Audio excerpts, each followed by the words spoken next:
Morning, everyone. Thank you for joining Tokyo College lecture series. My name is Yuki TERADA, Project Assistant Professor of Tokyo College, and I am the moderator for today's session. The title of today's lecture is Museum Exhibitions as Imaginative Experiences. I am pleased to welcome today's speaker, Professor Leslie Bedford. She has worked as staff and consultant to a variety of museums around the world and led the Museum Leadership Master's Program at Bank Street College of Education for 13 years, and also worked at Boston Children's Museum as Director and Curator of Comprehensive Japan Program. As for today's session, we would begin with the lecture for about 50 minutes. We will then hear a comment about 15 minutes by Associate Professor of Tokyo College, FACIUS. His research interests include global history, cultural history of Japan, history of knowledge, translation studies, history of historiography, and concepts of humanities. In 2022, he co-organized the experimental festival and exhibition called Meta Festival with Goethe Institute Tokyo. After the lecture and comment, the remaining time will be used for discussion, and we will hear a short Q&A session. So please use the Q&A functions in the Zoom and write your questions and send them to us at any time. So Leslie, the floor is yours. Thank you. First of all, my very deep gratitude to Tokyo College, and in particular, Professors FACIUS and TERADA, for this opportunity to share my ideas with all of you. It's a joy and a privilege to be here in one of my most favorite places, thinking about one of my most favorite topics. A couple of little caveats. There are many important, complex debates in the museum world now, most of which I'm going to ignore in order to focus on the topic which I'm most passionate about, which is the visitor's experience in an exhibition, and therefore the art of creating one. Because despite my PhD, I have always cared most about practice. I worked in museums for many years before moving on to teaching and research.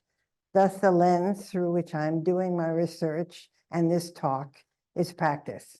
So let's begin. Slide, please.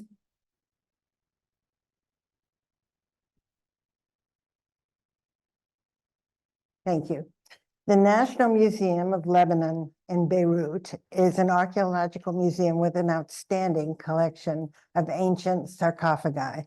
I visited it many years ago and found myself transfixed by the inscription on one of them. The original is in Phoenician, and I make no claim to knowing how to pronounce Phoenician. It reads, "In this coffin lie I, Bat Noam, mother of King Asbal, king of Byblos, son of Paltabal, priest of the lady, in a robe and with a tiara on my head and a gold leaf on my mouth, as was the custom with the royal ladies who were before me." That simple piece of text became one of the touchstones of my doctoral research and subsequent book, The Art of Museum Exhibitions. It encapsulates two concepts that I came to believe are critical to a meaningful museum experience. These are story and the somatic, both of which nurture one of our most powerful, most generative capacities, the imagination. To explain, as I read this text, I realized I could imagine Bat Noam as she lay there. I could almost taste the gold leaf in my mouth and feel the weight of the tiara on my head and the robe about my body. Not literally, of course, but that language, rich in sensory imagery, took me briefly out of my time and into another. It gave me the hint of a story also about the royal family, about burial customs over time, about what this woman might have been like, and I have never forgotten it. Many years later, when I was consulting in Abu Dhabi, one of the museum educators I met said that the Phoenicians were known throughout the ancient world for their poetry. So, no wonder. I want to build on the sarcophagus experience, beginning with the topic of story, or narrative, as academics prefer to call it, and then see where it takes us. So, it is no surprise that story is our most foundational way of making sense of the world. Creation myths, I suppose, are the obvious example, and so are the stories that small children begin to spin at ages 3 and 4. I was working as head of exhibitions and programs at a history museum in Brooklyn, New York, years ago, and thinking hard about how to make history come alive for our visitors, which is not necessarily easy. One day I attended a workshop sponsored by Facing History and Ourselves, which is whose mission is a national organization, and their mission is to help us think about our everyday civic and moral choices. The instructor asked us to define the term hero. I lazily assumed it referred to someone who stood up for his or her beliefs, strong beliefs, a larger than life figure. And then she showed us the film, A Courage to Care, which is about the many quite ordinary people who, when the opportunity arose, chose to risk their lives to protect Jews during the Nazi Holocaust. It is a powerful story. So later, I took the subway home, and as I stepped into my car, a man dropped to the floor, writhing in a violent epileptic fit. I stood looking at him while my mind replayed the lesson of the stories I had just watched. You can help or you can walk away. The choice is yours to make. I turned to the man next to me and we agreed to separate and look for help. And within moments, an official, subway official showed up and all was well and I went home. The whole thing lasted only a few moments, but it changed how I understood our work. What I ended up thinking was that if exhibition makers had any chance of creating exhibitions that were transformative experiences for visitors, as museum professionals always love to claim, there was a good chance it would involve story. And I began to explore why this might be true. Slide, please. A friend shared a wonderful piece by the author and radio personality, Garrison Keillor, about the interactive nature of storytelling. He writes about life in mid-20th century Minnesota, which is a place, frankly, almost as foreign to me as it probably is to most of you. Here's what he wrote. I find that if I leave out enough details in my stories, the listener will fill in the blanks with her own hometown. And if a Freeport girl exiled in Manhattan hears a story about Memorial Day, she'll put it right there in that cemetery with those names on the stones and she'll think of her Uncle Elson who went to France and didn't return and get out her hanky and blow. I'm not the reason she's moved, he is. All I do is say the words, cornfield and mother and algebra and Chevy pickup and cold beer and Sunday morning and rhubarb and loneliness, and other people put pictures to them. Or as one British scholar said, no story is simply heard, it's remade, interpreted by the listener. Story creates story. Or to quote another narratologist, the shortest distance between two people is a story. I'm guessing that as I told the story about the subway, perhaps some of you found yourself thinking about something similar. We know that information conveyed in the narrative form is more likely to be remembered than in what psychologist Jerome Bruner termed the paradigmatic or logico-scientific mode. This is important for museums who aim to teach people, visitors of all knowledge level, including that very important beginning learner, about a topic or their collections.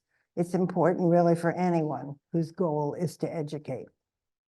A recent visit to the Peabody Essex Museum in Salem, Massachusetts, which has, by the way, the largest collection of Japanese ethnographic materials outside Japan, brought the power of storytelling and museum exhibitions to vivid life. Peabody Essex owns an extraordinary collection of Asian export art, lacquerware, silk, ivory, wallpaper, porcelain, myriad gorgeous things made for the West during centuries of trade with India, Japan, and China. They used to be displayed in traditional decorative art style, and thus were easy, at least for me, to ignore.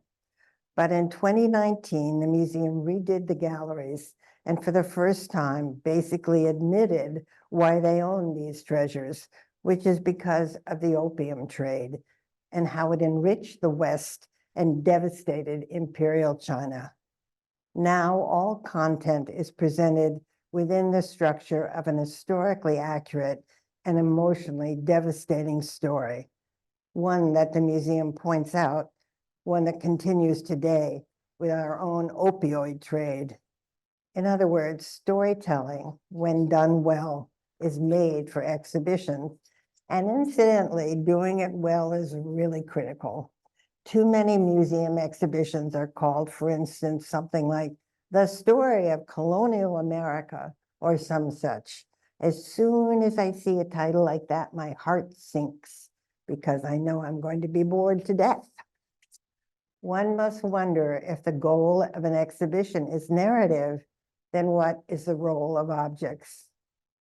Personally, I think exhibitions are closer to theater than any other medium, which begs the question of authenticity, which is maybe an issue for later or another day. In any case, language is central to storytelling in whatever medium.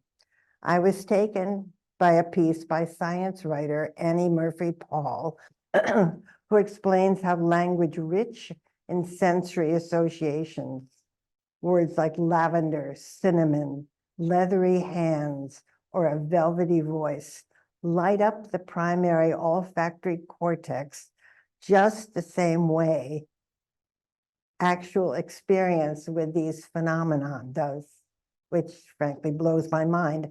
In other words, brain research suggests that encountering pictorial and sensory language, like a gold leaf in my mouth, or language that evokes an emotional response, the reader or museum visitor is more apt to pay attention, feel, think, and remember. Speaking of language, I have in recent years been writing, not scholarly writing, but memoir and fiction, and I've mused about what museum exhibitions and writing have in common as forms of art.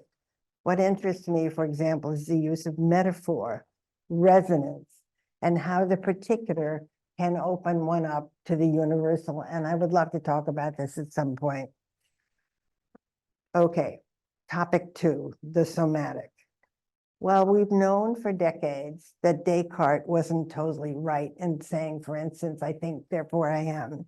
We've known that we are embodied creatures, that many people, including professionals, continue to think, or at least act as if, as one scholar put it, quote, your body is just a vehicle for your brain to cruise around in. Rather, he adds, the relationship is perfectly reciprocal. Your body and your brain exist for each other. But how often do we acknowledge this in practice? How often, for instance, do museum exhibitions incorporate sensory experiences of all kinds? Many years ago, when I was here on a Fulbright, I was enchanted by the Edo Fukugawa Shiryokan and its sound and light show of a day in old Shitamachi. There are much more sophisticated technologies now, of course. We recently visited the Team Lab Planets, where technology is on steroids, and which I frankly haven't quite processed. In any case, today I am citing much less spectacular experiences. Okay, yes, thank you. It's maybe hard to understand. It's an old slide done by me. For example, From Field to Factory was a much admired exhibition at the Smithsonian Museum in Washington, D.C. It told the story of the 20th century migration by Black Americans from the rural South to the industrial North. In order to follow the narrative through the exhibition, you had to choose to physically enter through one of the two doors into a train station. The doors were labeled colored and white. There was no way around it. I can tell you that standing there, trying to decide what to do, and then physically doing it was something I will never forget. Slide, please. Thank you. We tend to think of physical interactive experiences for children's museums. For children, children's museums excel at this. This is the sumo wrestler we installed at the Boston Children's Museum in our 1992 exhibition, Teen Tokyo. As you might imagine, it was a big hit, as was the subway car, brought in pieces from Kobe and rebuilt within the museum. We couldn't make it move, of course, but otherwise, it was as close to the real thing as possible, including the announcements in Japanese, because in those days, they were not bilingual.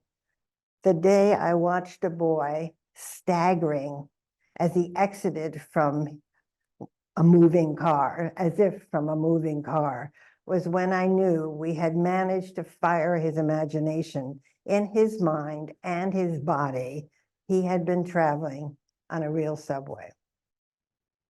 Thank you. But the somatic is not confined to either children or direct experience. Here is a famous painting by Roger van der Weyden from the 15th century called Descent from the Cross. An eminent art historian whose research has been in the field of neuroaesthetics wrote about how the viewer doesn't need to know the story here, or be told what's going on. The slump of Christ's body, the Mary's posture, the faces all express grief and loss without words. So what? Well, I, as you wouldn't be surprised, have another story. Many, many years ago, before I even thought about working in museums, I visited the Tate Modern in London and saw a painting. It was of Mary, Joseph, and the infant Jesus riding on a donkey, or that's what I think it was. What matters is not the details, but its effect on me, because for the very first time, I grasped that the Christian Holy Family was simply that, a family, a young couple with their newborn. They were us. I stood there in front of the painting for a long time, genuinely stunned by this realization. I have tried many times to find this painting, but I can't. This was, of course, long before you had cell phones with photographs, cameras, sorry, photographs too. I may not remember it well. It may have been on loan to the Tate. Maybe it was another museum altogether. And I worry that if I ever do find it, it wouldn't work the same magic on me. Such a long time ago, and I was such a different person. I was raised as a Christian and had been taught the story of the nativity and the flight into Egypt and so on. So obviously that is the core of my reaction. But what is interesting me now is the fundamental human nature of the image. It is that power to speak across time, across cultural boundaries, bridging the familiar and the strange, transcending dogma and prejudice and ignorance of the other, that museum objects and exhibitions can have. And so while I haven't found that particular work of art, I have experienced similar shocks of connection in another museum further away, the Louvre, Abu Dhabi. And that's what I now want to share with you. Let's see the Louvre. I got to tell you, this is the most beautiful museum I've ever seen. It's fabulous. Designed by the famous French architect Jean Nouvel, It is a glorious white dome, pierced by light in a classical Islamic style, sitting atop luminous white marble blocks looking out to sea. Most of the collection, at least at first, was on loan from the French Louvre. But what most intrigued me was not the architecture or the objects per se, but the way they are exhibited. This is not an encyclopedic museum like the New York City's Metropolitan or the British Museum or the Louvre, for that matter, and it is not stuffed with stuff. Instead, it is carefully and elegantly designed to take the visitor chapter by chapter through the history of humankind, from the first villages and the appearance of human figuration to today's global reality. And rather than every single African mask or Rodin sculpture or Japanese screen, only a relatively few choice objects illustrate the central themes. And I was enchanted. I went as often as I could. Slide, please. And needless to say, I hope you can see this, needless to say, I was delighted to find an appropriate haiku by Basho etched into the glass doors. It says, "Deep autumn, my neighbor, how does he live?" Which is in keeping with the museum's approach. Inevitably, the place is not without its detractors, all that money, the preponderance, at least at the beginning, of Western stuff, the definition of universal, but nothing is. And maybe I'm just simply naive, but I found the mission compelling to be a universal museum, not in an earlier Western ethnocentric sense of the word, but rather by seeing and experiencing the particular as part of the unity of different worlds, of finding what humanity has in common. The term Universal Museum, in fact, is controversial. For example, the British Museum and the Metropolitan apparently claim to be universal museums because their collections include objects from across the globe, including, of course, many which really belong back in their original homes, like the so-called Benin bronzes or the Elgin marbles.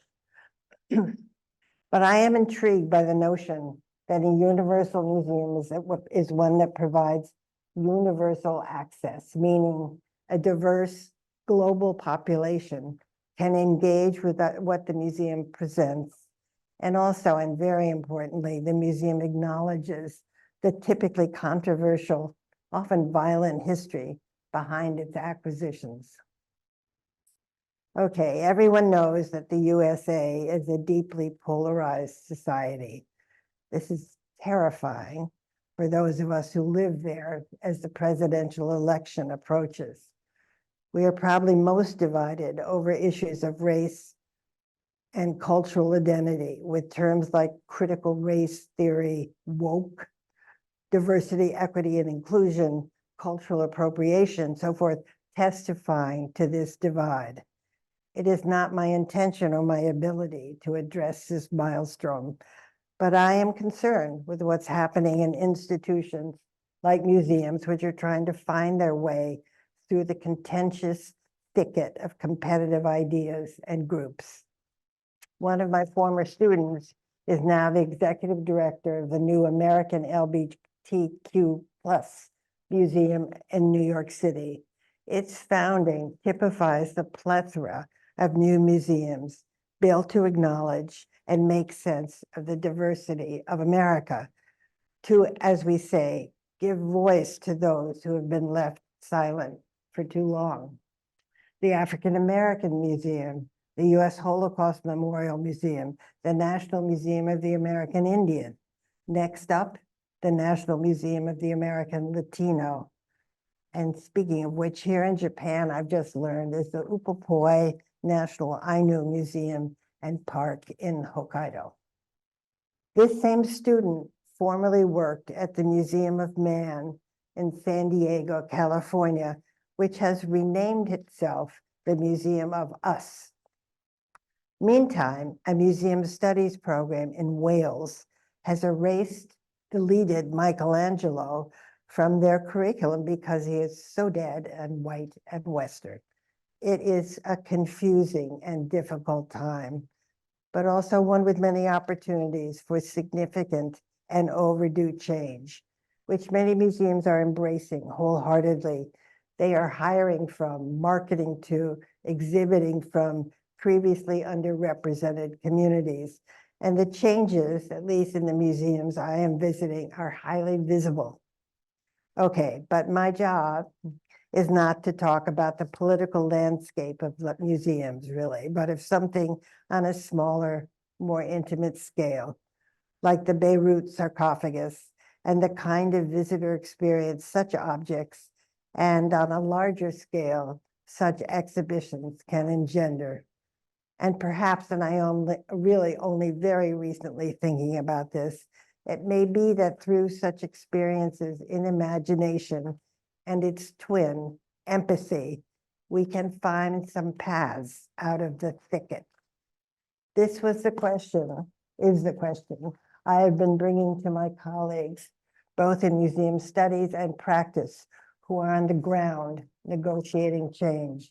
I asked if and how we might find and celebrate unity in diversity. As one pointed out, our world is so fragmented now. Social media has played a big role for sure, so it's hard to identify commonalities. Back in the day, by which I mean my day, there was religion and civics and ball games that established family patterns. That was the world described by Garrison Keillor that drew us, or some of us, together. But now, can anyone or anything speak for all? One way of approaching this challenge may be with the help of neuroscience. That is becoming a direction in museum, like the example of neuroaesthetics I mentioned earlier. The aforementioned Peabody Essex has a full-time neuroscientist on staff. She sees the museum as a kind of research lab where she and others try to better understand what factors contribute to meaningful experiences for a diversity of visitors, experiences that involve transformation or change, small or big, in the visitors' perceptions of themselves, of others, of the world at large. She stresses our diversity, the ways in which each of us perceives art and objects in his or her own way. And she is wary of my more instrumental perspective. And she is, by the way, not an exhibition developer. She would say correctly that my response to the family scene at the Tate Modern had more to do with my individual religious upbringing than anything else. But she is also looking at the ways in which all visitors respond to what they encounter. For instance, she points out that people instinctively turn to objects that feature human faces, the way babies focus on the faces of people around them. And for me, the exhibition developer, that suggests strategies we might employ in making meaningful exhibitions. So I'm going to close, not quite close actually, with two wildly different examples of how that may work. Okay, this is Lucy and Desi, named after the 1950s television show with Lucille Ball and Desi Arnaz. And it was at the American Museum of Natural History in New York City. According to the staff, this was one of the most popular installations there. It's Australopithecus afarensis, otherwise known as Lucy, in the Hall of Human Biology and Evolution.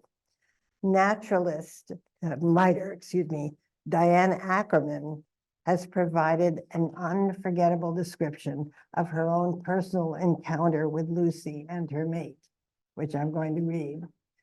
A volcanic eruption shown in the background is coating the landscape with white ash. And as they walk through the savanna, They leave a trail of footprints. Lucy's head is turned left, her mouth open. She seems startled by us. She does not know what she will become. Looking forward as he walks, her mate has his arm around her shoulder in a familiar gesture of tenderness. She doesn't know about dinner dates, Valentine's Day, custody battles. What was their courtship like? What worries them? Do they imagine a future? What delights their senses? How do they comfort their young? I long to meet them face to face, to reach through time and touch them. It is like recognizing one's kin across the street in a bustling city. As you can tell, I adore that quote. Okay, so in 27, the museum opened a new hall of human origins and updated their presentation.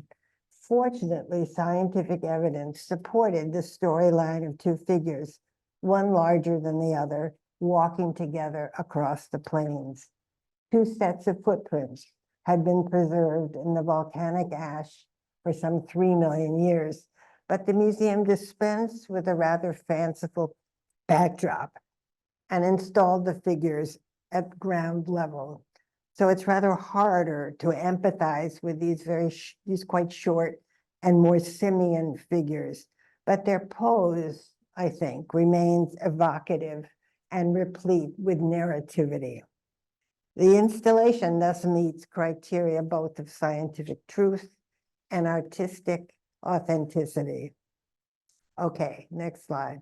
This is a terrible slide, another one done by me. I'm no good at this.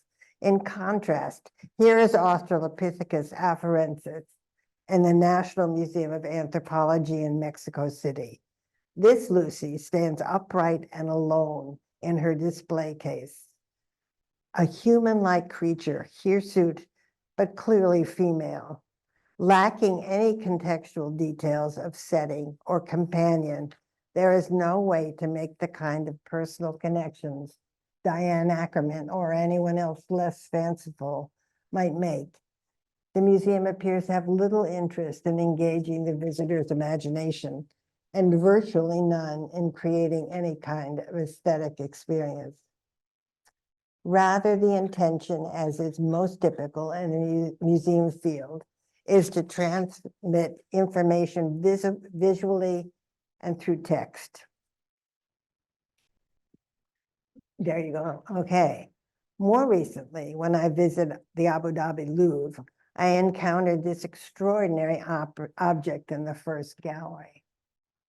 Found near Amman, Georgia, it represents the origins of human figuration during the Neolithic period, some 100,000 years ago. What would Diane Ackerman say about this? What would you say? Would you find it speaking to your innate sense of humanity? Or perhaps some inchoate well of spiritual awe? Or maybe nothing at all except how weird it is to have two heads. Much as I, a longtime professional, personally love visiting museums, I am primarily concerned with the ordinary visitor.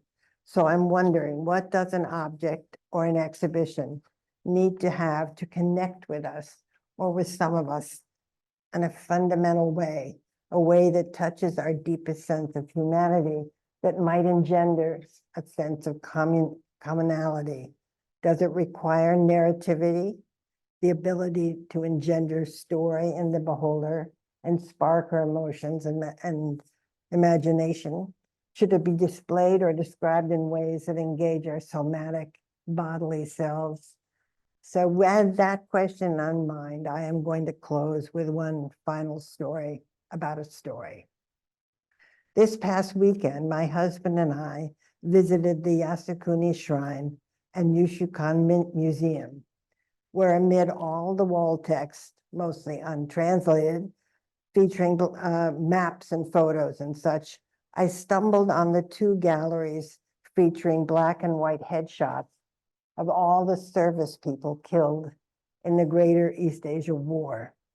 Among them, I found a case displaying the letter and objects of one Yoshimura Suga Mikoto, who on April 28, 1945, right near the end of this war, climbed into his Type 97 carrier attack bomber and set off as a member of the Kamikaze Special Attack Corps. Back when he entered the Yokosuka Marine Brigade, his mother had given him a mirror. Every time he looked at it, he thought of her, and he took it on his last mission. The case displays the empty box for the mirror with the character for mother on it in ink, and the letter he wrote her on his way to Okinawa. My father was severely wounded in this war, and I was frankly rather undone by much of the militaristic and nationalistic spirit of the museum. But Yoshimura-san's letter and mirror and youthful sacrifice moved me a great deal. So these are some of the ideas and questions on my mind during my short stay here. I have been questioning people about the museums I should visit. It has become a very long list with many museums far from Tokyo.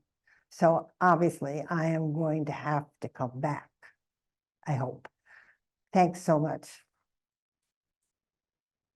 Thank you very much, Leslie, for providing us with the great details and valuable insights, as well as your extraordinary examples of museum experiences. So before we move on to the discussion, now we have a comment by Dr. Michal FACIUS, please. Yeah, thank you so much. Hope you can see my slides. Thank you so much for this wonderful presentation. I think many of us enjoy just going to museums and going to exhibitions, including myself. So like hearing the perspective from someone who has both worked as a practitioner in museums and gives us some points for deep reflection on a conceptual level or academic level is extremely stimulating. So I wanted to comment on two keywords that you were using in your presentation: transformation and stories. And the keywords that stuck with me. So you talked about this transformative power or potential, perhaps, of the museum. Like it's not always a power that's there. Like the question that you seem to be interested in was, how can we unlock this potential to its greatest extent now and in the future? And then, of course, stories as one important element for doing that. You also talked about somatics and neurology and all of that, but like stories was one element that resonated with me because of my own background also as a historian. And we are, of course, also engaging in storytelling a lot and also thinking about what stories to write. So that's something I wanted to comment on specifically. And then a third keyword that also stuck with me was that universal ambition that you were talking about. And I don't want to go into that too much because of the time, and I think we also want to hear the questions and comments from our audience. But I wanted to mention that keyword and also like connect it a bit through these two other keywords, through the idea of transformation and stories. And you called the universal ambition that you were interested in as finding out what humanity has in common, right? That's kind of a definition that you were using about that. So I want to come back to that a bit later. So first of all, I wanted to think about that keyword of transformation. So what is a transformative experience? What does transformation mean? And so also, why is it a valuable goal? And you talked about a couple of examples, and of course, it's something that you are thinking about a lot in your day-to-day work, also at museums and in your discussions with other exhibition makers. But in your presentation, you didn't define in much detail what it means. So I wanted to reflect a bit what it means for me, and then just hear back from you, like what of that resonates, or perhaps like you can expand a bit on some of the points that I make that you find interesting. And of course, the most general sense of transformative would be that people will come out of an experience, come out of an exhibition, come out of a museum somehow differently from how they went in. They are transformed and changed in some meaningful, in some kind of deeper way. I think that's often the idea behind it. Not just getting a new piece of information, but something that changes the way you look at the world, the way that you feel, the way that you experience, and all of that. And I think, of course, what that means is very different depending on the type of museum and exhibition. For example, you mentioned Team Lab Planets here in Tokyo, and it's fun and it's immersive, but is it transformative, of course? And perhaps not, I would say. And that's not even the ambition, right? It's a form of entertainment, and I feel that's also one completely legitimate form of exhibition making or like of these kinds of experiences, of course. Another museum, and that I just want to mention it because it just like contrasts, like gives a point of contrast, is the Unko Museum. it's the poop museum here in Tokyo, and it's a very cute and quaint and harmless and fun, very Japanese in many senses museum about poop, right? And it's just like made. It's not like you don't learn anything. You go in there and like you get a little poop on a stick, a plastic poop, and you walk around different rooms and you play games and you have an Instagram room, right? That's like I give that as an example for an exhibition that's very fun and entertaining, but that doesn't aim at transforming, right? So the point that I'm just making is that not all museums are purposefully transformative, right? And another example that you mentioned was this painting of Jesus in the context of the family, right? And it's something where you talked about the experience that you had and how you were transformed by looking at it. And you also reflected a bit on like, is that something that is about you and your upbringing? Is it something that's somehow in the painting itself? So I feel this is a case where this is incidentally transformative. And I feel that most art museums go with this kind of idea of transformation, right? I remember how disappointed I was when I was younger, going to the Prado, which is the National Art Museum in Madrid. It was one of the first big art museums I visited, and it was just paintings. They were just like very small labels that perhaps gave the year and then the painter, but there was no context at all. So that meant it was kind of the expectation that you already go in that museum with an education in art, with the sensibility that you already trained that enables you to be transformed by looking at those pictures. And some of them will speak to you on a direct level, no matter if you have any background. We all know that experience when we go to an art museum, and then some painting or some object we just go, wow, and it somehow speaks to us. But right, and that's where the connection to the stories is also, if there's no background story, and some of that is cultural story, like what is Christianity, knowing and feeling, like the religious impact of that perhaps, and knowing the cultural background of Buddhism here in Japan, like if you see a Buddhist statue, so we need all of these stories to make it richer, I feel, and to make it transformative for more people. And I feel like art museums traditionally haven't gone that way because they expected people to know about that and to have a sensibility that enables them to be transformed. So like all of that's saying, so if transformative experience is the agenda, the explicit agenda of a museum, then that's a pedagogical goal, right? We want, as museum makers or even as historians telling stories, we want people to learn something that's significant. Science museums are usually very good at transformative experience, I feel, because the learning goals are related to understanding the natural world and technology. And so scientists and science museums, they just often mimic in simpler ways the experiments and the laboratory settings that scientists work in anyway to discover new things. So this is why they're often very interactive. It's very easy for visitors to discover things the same way that scientists discover them for the first time. So it is this feeling of a new discovery that leaves you transformed in some way. And I feel that's a reason why they are also very popular with families and young kids. And you, as someone having worked in kids museums, perhaps you can also like connect that to your work in not science-related museum for children. So I feel where it's most important and impactful to think about transformation is, of course, museums related to history and society, because that's where there's some kind of often pedagogical goal involved. And if you think about like the biggest history museums, they're national history museums. So they have a very often very explicit goal by the museum makers, historically speaking, from the 19th century, when these museums came up for the first time, which is to instill a sense of national identity, right? So that's kind of the learning goal. Like you go in there and you discover, oh, I'm part of the community of Japanese or the community of Germans. And this is our story, this is our history, this is who we are, right? This is kind of the transformation that the museum wants to engender often. And perhaps there's a difference depending on the countries. Like in authoritarian countries, you often have a narrower view, like there's one story that's allowed, and it's a very specific kind of idea of what is a certain nationality. In democratic countries, you include more social groups. You also include some kind of resistance or struggle, social struggle, the story of how minorities find recognition or something like that, or how authoritarianism is overcome and a freer society is happening, a sense of democratic citizenship. But still there are, I feel like on the most basic level, these have commonalities, like no matter if it's a democratic country or not. And that is, there's a very clear transformative agenda and a clear storyline.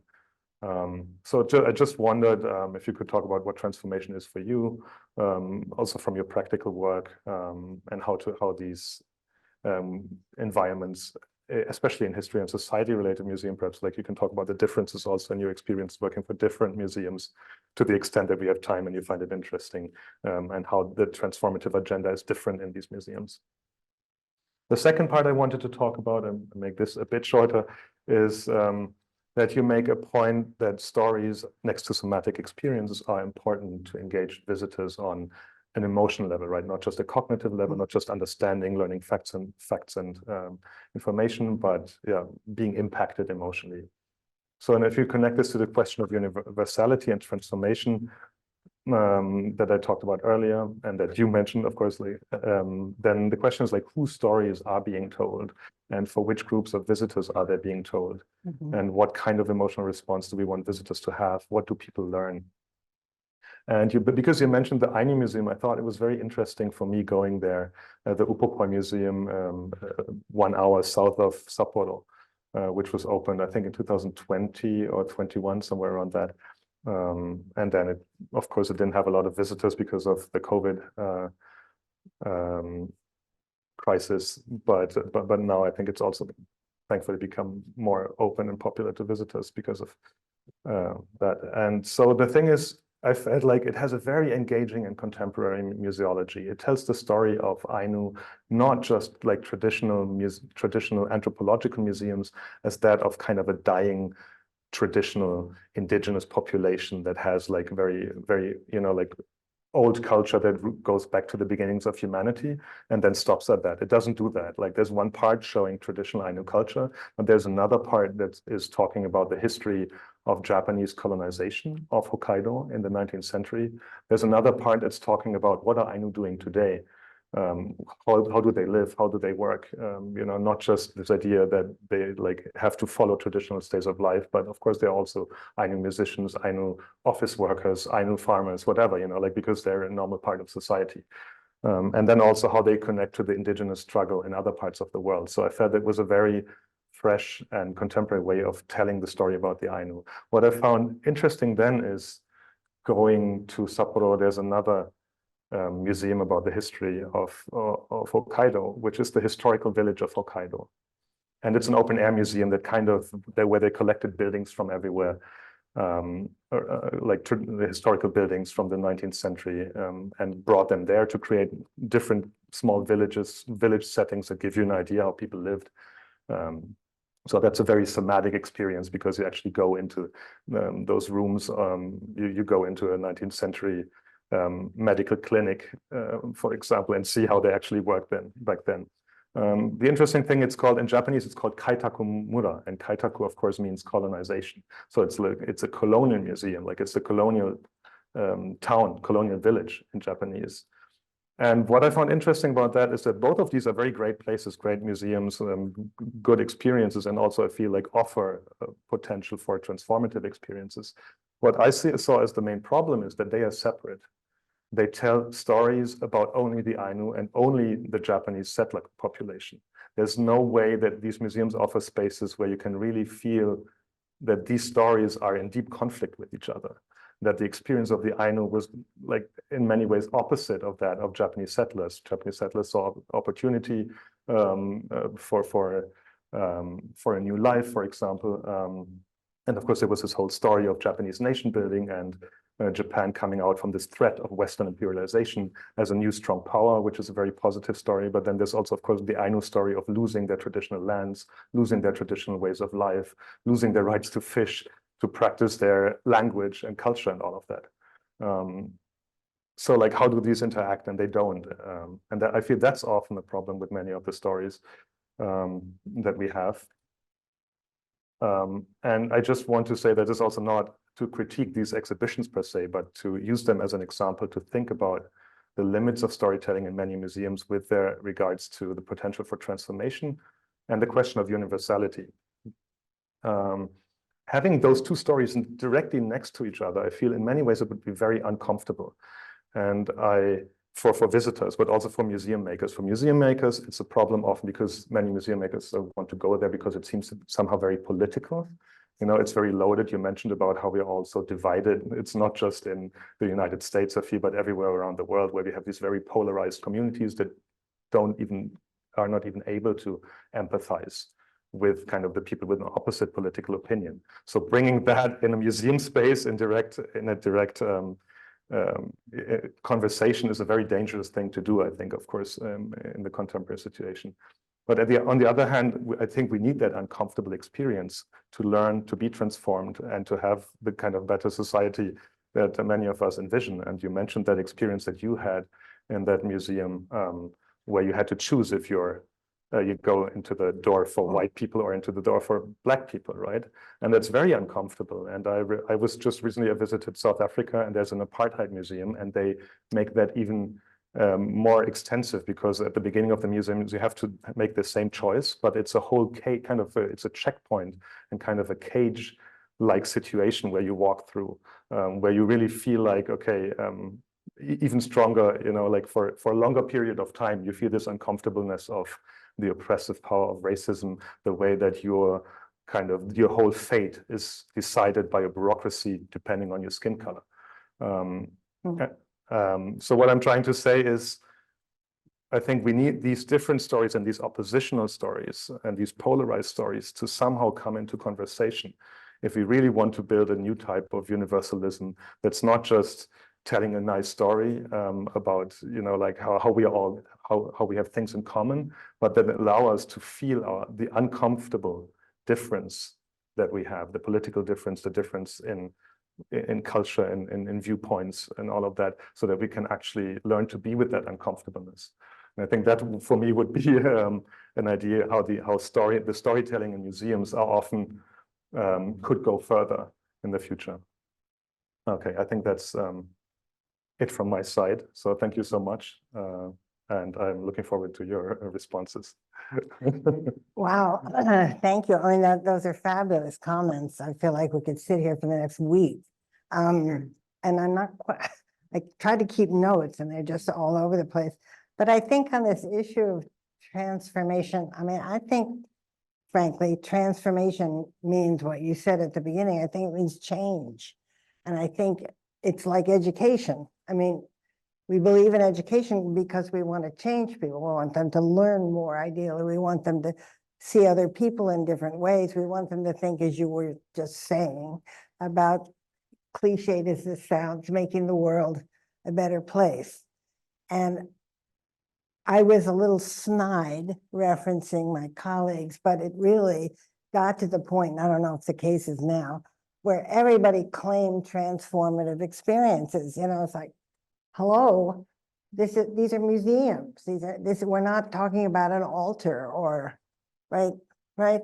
Anyway, having said that, I, at least personally, can say I have had moments that are more deep, almost spiritual, beyond thinking, oh yeah, that's very interesting. I've just learned blah, blah, blah. And one that just came to, actually, there's one in my slides I'm going to show you, but the one that just came to mind was about, the friend wrote about an exhibition at the Smithsonian of Abraham Lincoln's hat. Abraham Lincoln wore these black stovepipe hats, which I'm assuming most people in the West, probably in Japan, wore in the mid-19th century. And they exhibited it in a case, and people would come and look at this hat and start to weep. They were just so overcome with the emotion, the history, the Civil War, the blah, blah, blah. I guess that's a transformative experience. Here's another, can I have the last slide? I will get around to, well, maybe I will, I don't know. I'm gonna, this is, no, there's one after that, maybe it didn't show up. It's from a, there we go. Mhm. This is from a really powerful exhibition in the 90s at the Maryland Historical Society, done by an African-American artist named Fred Wilson, who went into the Historical Society's archives and, quote, mined the museum. It's called mining the museum. And he would juxtapose these things in ways that would make you go, oh my God. And in this case, he found all of this glorious silver. I think it's called repousse, I don't know. A silver set from some very wealthy landowning family in Maryland. And in front of it, he put a set of metal slave shackles that he found, and he just put them there. And it was called sort of metalwork, 1840 to 8, in sort of classic, dry, curatorial museum text. And it knocked your socks off. It really, it's what I said before about metaphors and exhibitions. Anyway, and I had one like that when I went to, I'll tell you, the guy who, going out of my head, Suzuki, D.H. Suzuki's home in Kanagawa. And you sit there, it's very simple, and you sit around a pond, which is called the contemplative pond.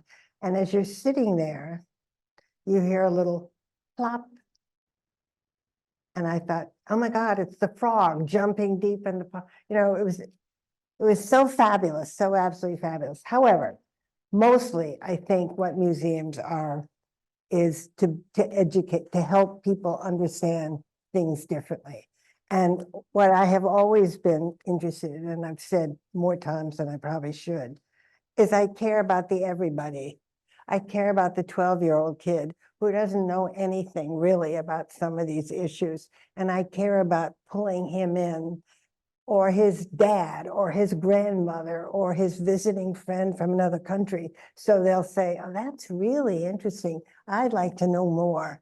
And one of the issues, I think, with what you were suggesting, which I happen to agree with, is that's very, very challenging to present two very different perspectives about something that most people want to walk away from.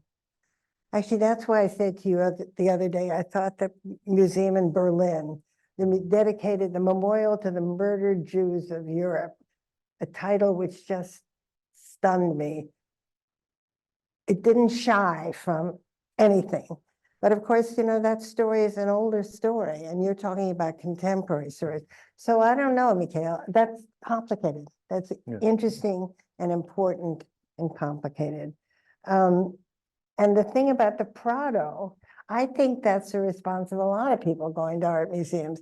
They know they're supposed to be there, right? You know, intelligent people go to art museums, and they walk in and think, oh, I don't know what to think here exactly. Where's the lunchroom and the gift shop? And, you know, art museums could get their act together better than that and do what I just said, you know, make it possible for all of us to say, wow, this is fabulous.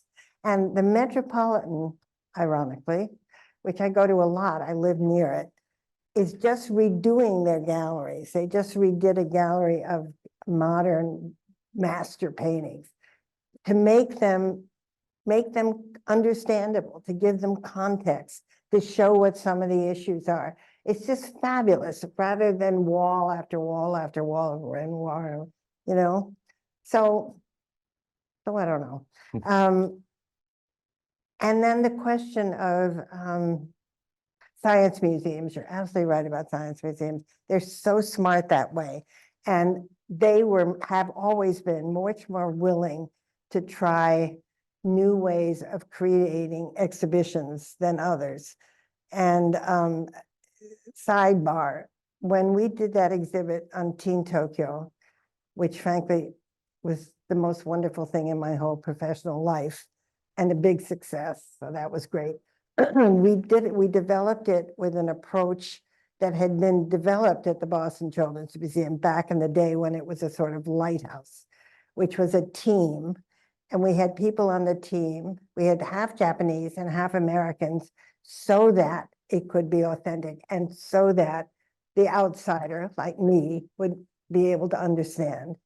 And we had a designer, several designers, and we had content advisors, and we had educators, and we had all these people, and they all had to work together.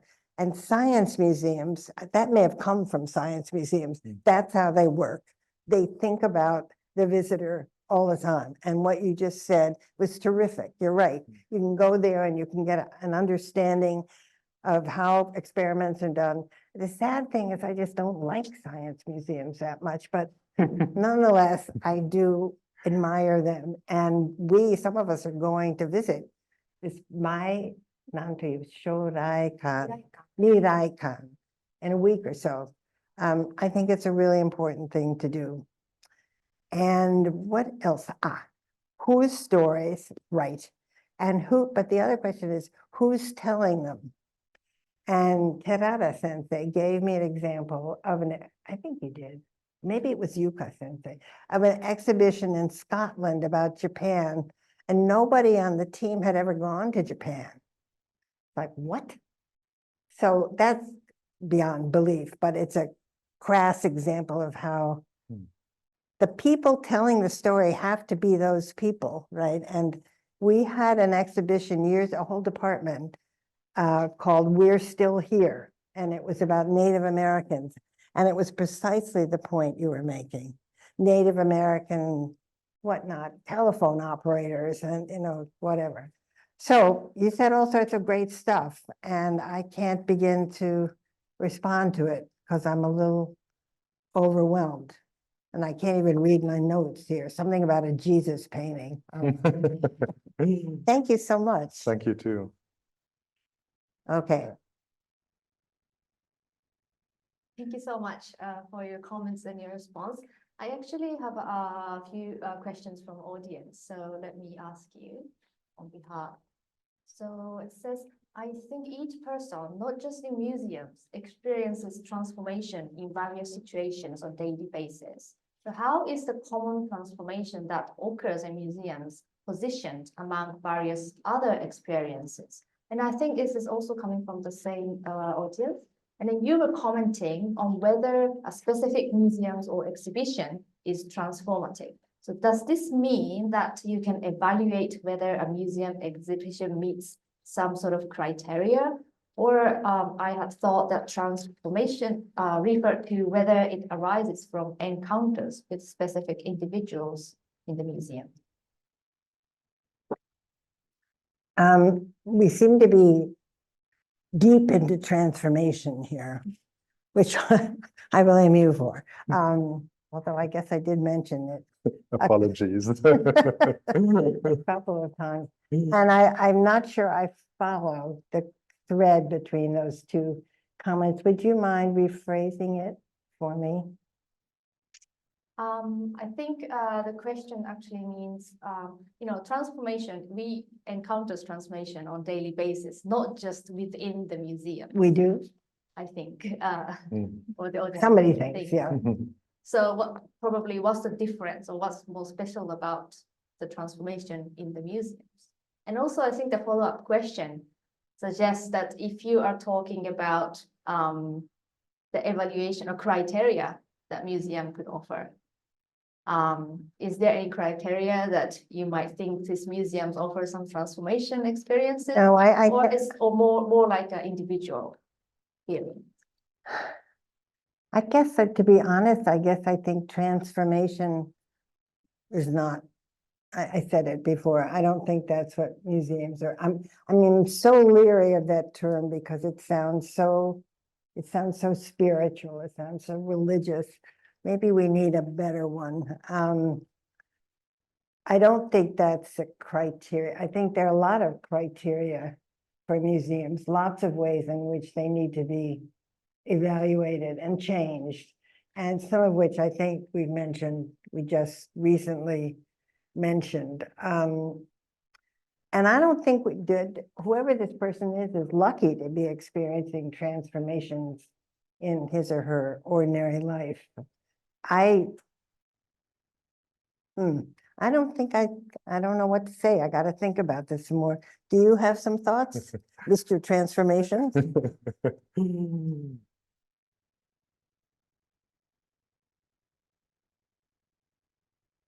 Or may I? Yes, please. Perhaps we can also relate to this question. I think we can talk about, for example, what makes the place museum, because we have a lot of common experiences outside the museum as well. And also I realized that these days anything can be called or labeled Well, as that's what museums. Like yeah. I just noticed that this poop museum Right. or the more Right. experimental things that is called as museum. Right. So what is special about it? Yeah, no, okay. And I was actually planning to talk about the Poop Museum, which I noticed that I have this list of places to visit. And I thought, should I be going to the Poop Museum? I thought, probably not. And I agree that the Team Lab thing, which we went to with our family who were here visiting, including 4 children under 10, is wild. I mean, it's everybody was just blown away. It's not a museum, however, in my book.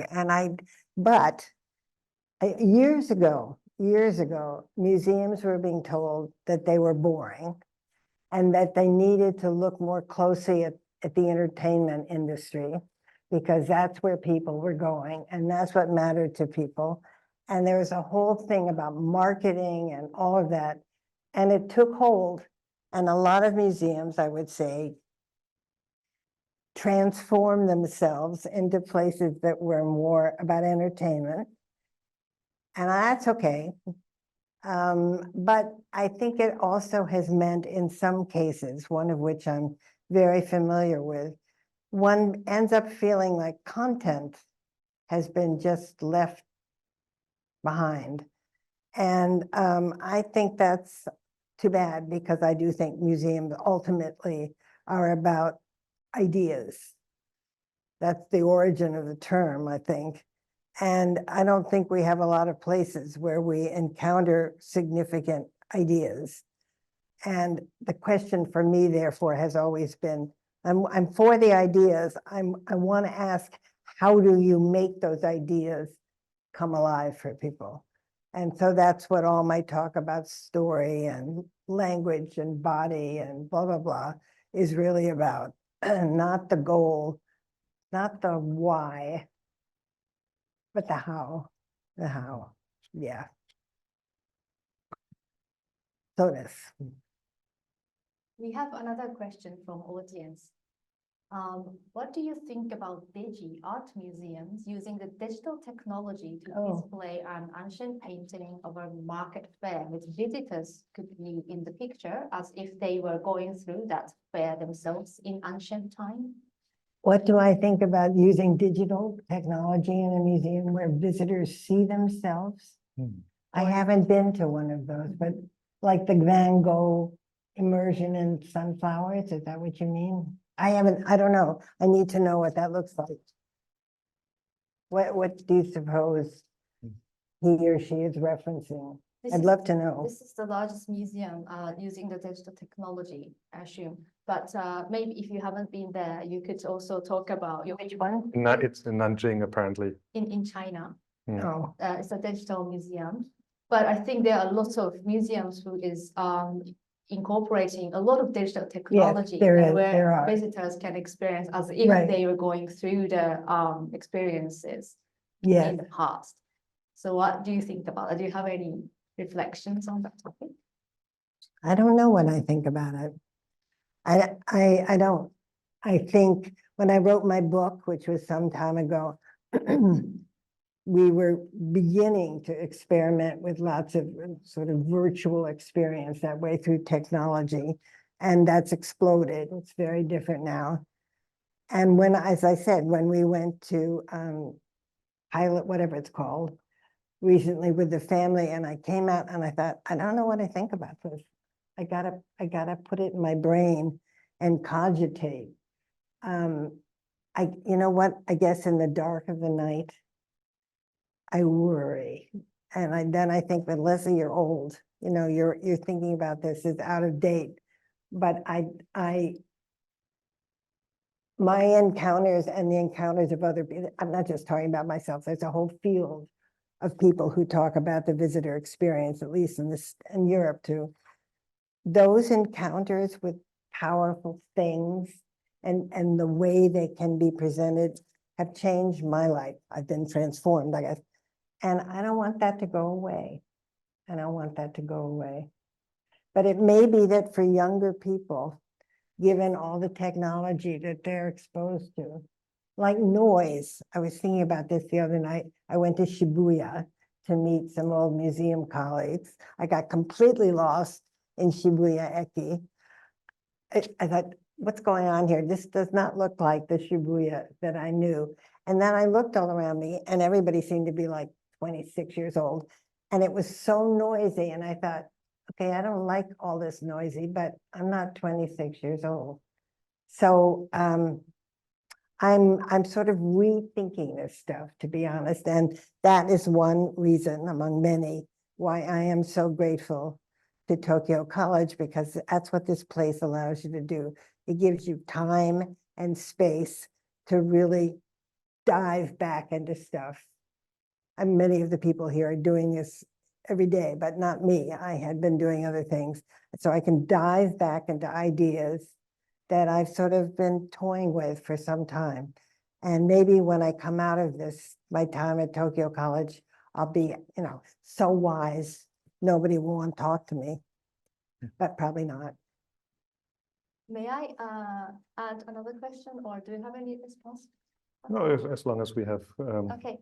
Actually, related to this digital technology, I have one question that I would ask. So may I? So you mentioned about the neuroscientists in the museum. The what? Neuroscientists. Neuroscience. Employed in the museums Yeah. nowadays. And I think it's very interesting and Yeah. amazing idea Me too. that can work out Right. organically. Yeah. However, my concern is that, our brain is very much easily manipulated. And I think our brain nowadays, especially young people, young generations, are so influenced by the digital technology as well. So do you have any concerns for these manipulations of our brain inside the museum? I do. I mean, that's what I was just sort of admitting without knowing as much as I would like to. This neuroscience business and museums is quite new, as you might expect. And the only person doing it, aside from the art historian that I mentioned, is this young woman at the Peabody Essex. She's the only person I've met who's doing this. A lot of that work has moved into the direction of wellness and seeing the museum as a place where you can kind of meditate. That's not what you're talking about. The woman, the neuroscientist at the Peabody Essex, is trying to understand what's going on with people when they look at art, for example. And they have 3 different strategies for figuring that out. For instance, they've learned that if you have a purpose for why you're looking at paintings, you're going to engage more with the painting. I think, okay, that makes sense to me. And then I think, so where does the purpose come from? Well, what they're saying is if the text that you read says something like, what is she wearing and why do you think she's wearing that? Or some informational question like that, that the experience is going to be more meaningful. That doesn't interest me a whole lot, but that's what I think they're after. And I think you're right. I don't know. I mean, when I was on the subway last night, coming home from Shibuya Eki, every single person of regardless what age was on their cell phone. And I noticed that in New York a lot. And by God, it's exactly the same here. I don't know what that's doing to us. Does anybody? Other than meaning you ignore other people. And here's another example. Because I have a Kindle for reading books. I read the New York Times on my phone. I very rarely now, it seems to me, engage tactily, somatically with paper. It's all done on a computer. What is that doing to us? Do you have any ideas? We need some scientists here. But to me, a humanities person, that raises scary questions. I would like to know, I'd like I want the positive perspective on AI. I want the positive perspective on how we're no longer physically engaged with things in the world. I don't think that's the right way to put it, but that's what I mean. Like this guy in front of me this morning, he's walking along, looking at his phone, bumped right into me, kept going. I thought, are we all going to be doing that? Anyway, sorry, I'm not sure that's what you were asking. I don't know what the answer is. Thank you so We much. need a futurist here. Because it could go many different directions. And I would think so, right? I mean, it's going to be interesting, isn't it? We're going to see.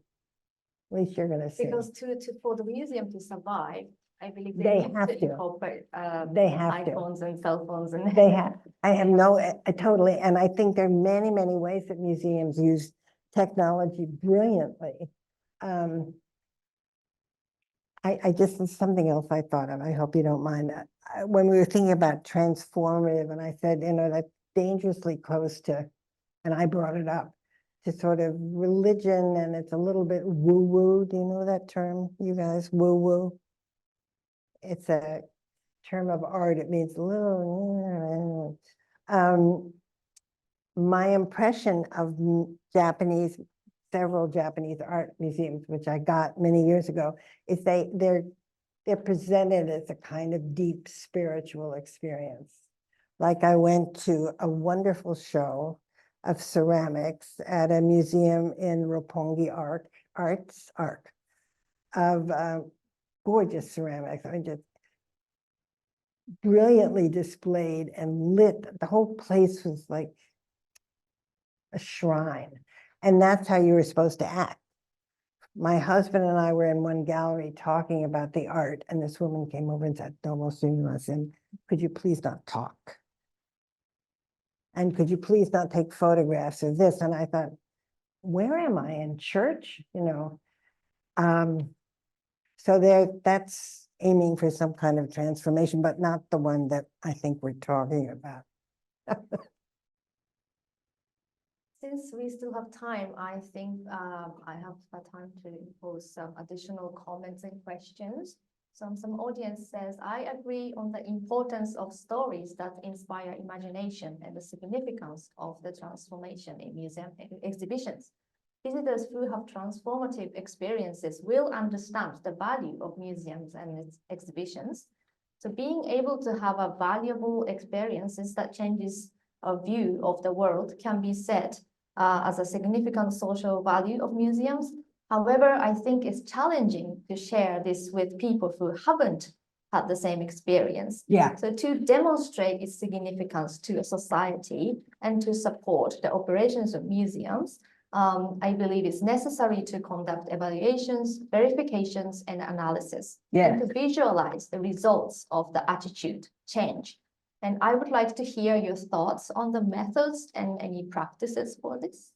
Well, there's a lot of work being done in that. I mean, in my own field of exhibitions, ideally, you don't create an exhibition with a lot of ongoing evaluation, research and evaluation, including at the end, formative evaluation. I don't know how many places do that now, but it used to be an important piece of practice.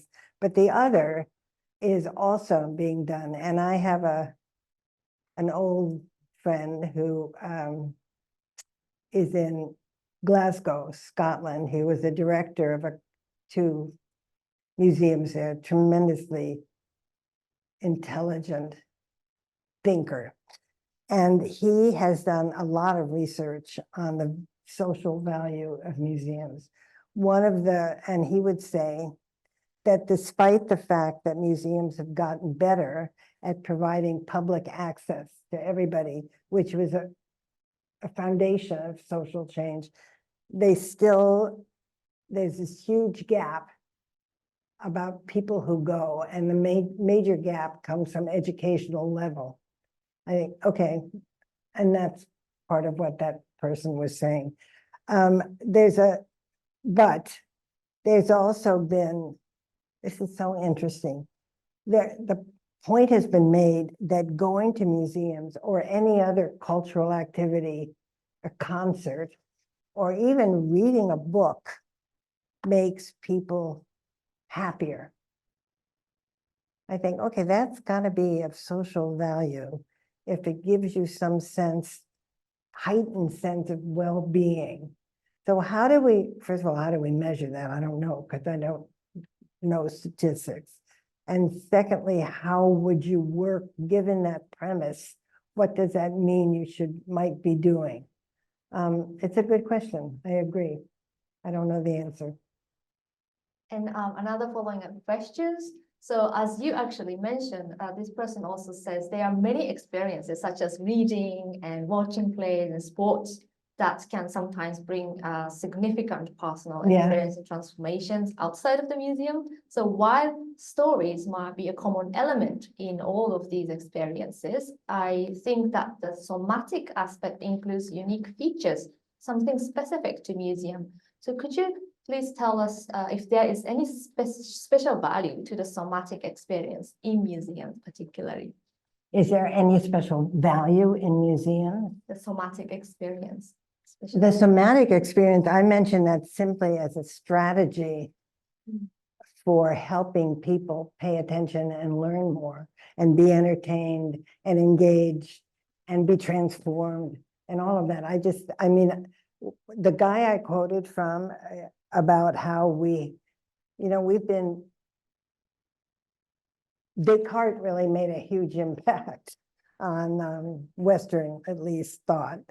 And to get beyond the notion that we are just purely cognitive, or perhaps that cognition is simply intellect, I think has required a lot of work and understanding. And so it's not that I think the somatic is more important in museums. I think somatic is who we are. We are bodies as well as brains. In fact, they're sort of, I think they would say, one and the same.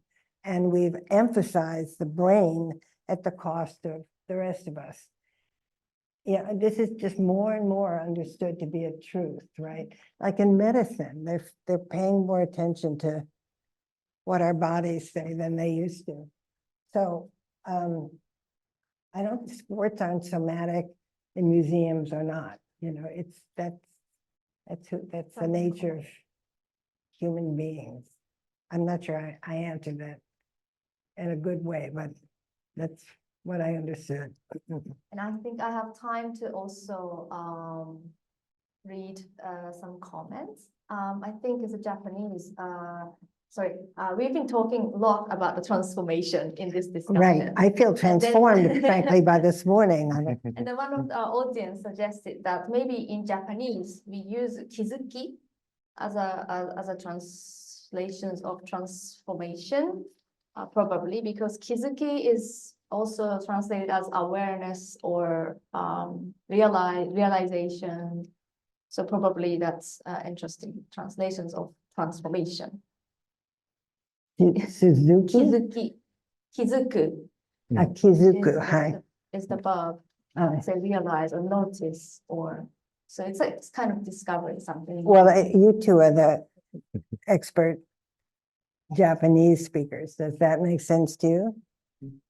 I mean, I like this this comment because kizuki is, I mean, super literally just like means your attention or your key is kind of getting attached to some object, right? So it means both awareness and kind of this potential for noticing something that you formerly haven't, right? It's noticing also. It's one meaning of kizuku, right? So it's like I just actually relearned that verb the other day. Okay, go on.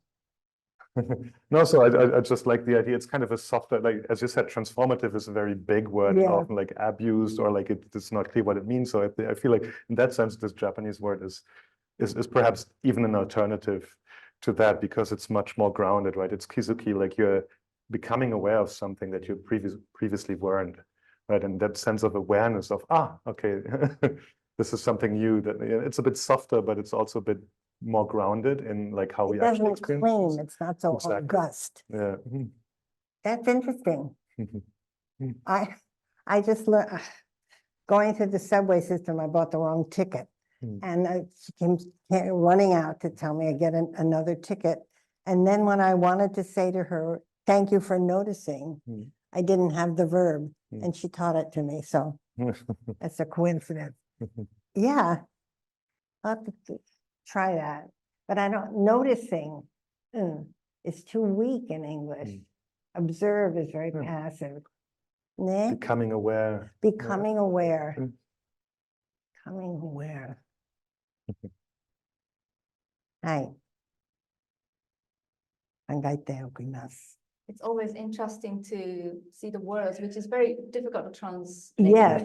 But probably museums experience can help us understand the subtle differences of the Yes, that's a translation. great point. And our two languages, or possibly three or four or five, I don't know. I've been studying Spanish. Yes, they raise that right away. And it's so interesting to try to puzzle that out. I have a lot to think about now. We have a few minutes left, but would you like to add some more information? Or I want people to tell me where I should go visit and why. Truly. okay, so if the audience have many Yeah, suggestions, I'm not please going to write. the Poot Museum, so you can forget about it. But I've been told about some places like one in Hiroshima, the Battleship Museum, which is a good example of what one of you were talking about. It's in Kure, and it's so popular that they have 100,000 visitors a day. Is that possible? No, a year, 100,000 visitors a year. So what are they doing that attracts people? Is that about nostalgia, national pride, the stories that they tell, that battleships are big and awesome? And I don't know. I mean, the appeal of things that you talked about earlier, I Yeah. think that's a big thing there too. Yeah. It's just like a big, cool thing. Cool thing, and that's what museums need. They need big, cool things. They probably do, like the volcanic thing, that came down from the sky, which is in the Philadelphia Science Museum. Dinosaurs, a perfect example of that. So It's King amazing. Tut, tomb, but we can't get by on just those Right. attractions. Yeah. It's amazing how you came up with the new definitions of museum as cool big thing. Yes. So I think we're almost at times. Yeah. Oh, maybe I have one more question from the Sure. audience. So I associated the word imaginative experiences with the concept of imagined communities, argued by Benedict Anderson. So commonly, museums have tended to contribute the nations or communities that the museum itself belongs to. So then how we can get over the small communities and make stories for common human beings? That's a big question. Yeah, we have, what, a minute and a half? And I'm going to have to ask you to do the same thing, which is to rephrase it just a bit for me. How can we create imaginative community? How can we use imagination to create? It's kind of the universality that you were talking about, right? Yeah, Like, how can we go beyond national stories or smaller stories? How can we come towards inclusive stories that show us our common humanity? Well, that's what I'm here researching. So perhaps this person, if he or she has some suggestions for me, I would appreciate. I think it's a huge task. But I'm glad she or he mentioned imagination, because that's what got me interested in this in the first place. And this is a sidebar. There is a whole school of education called Imaginative Education, which I went to conferences and took a course, and it talks about how the imagination actually works. And I think maybe if we understood that better, we'd have answers to some of these questions. It's a fabulous capacity that human beings have to think of the world, to think of things, to think of themselves as other than they are at this moment, really. That's transformation. That's transformation. Thank you very much. So we are running out of time, Yep. so I have to close today's session. And I would like to thank once again for Professor Bedford for your insightful lecture and responses, and Professor FACIUS for your interesting comments. And we thank the audience for joining and staying with us. So you can find the latest information of Tokyo College, our website, mail magazine, and SNS. So please stay tuned, and we are looking forward for your future participation. So thank you very much. Thank you.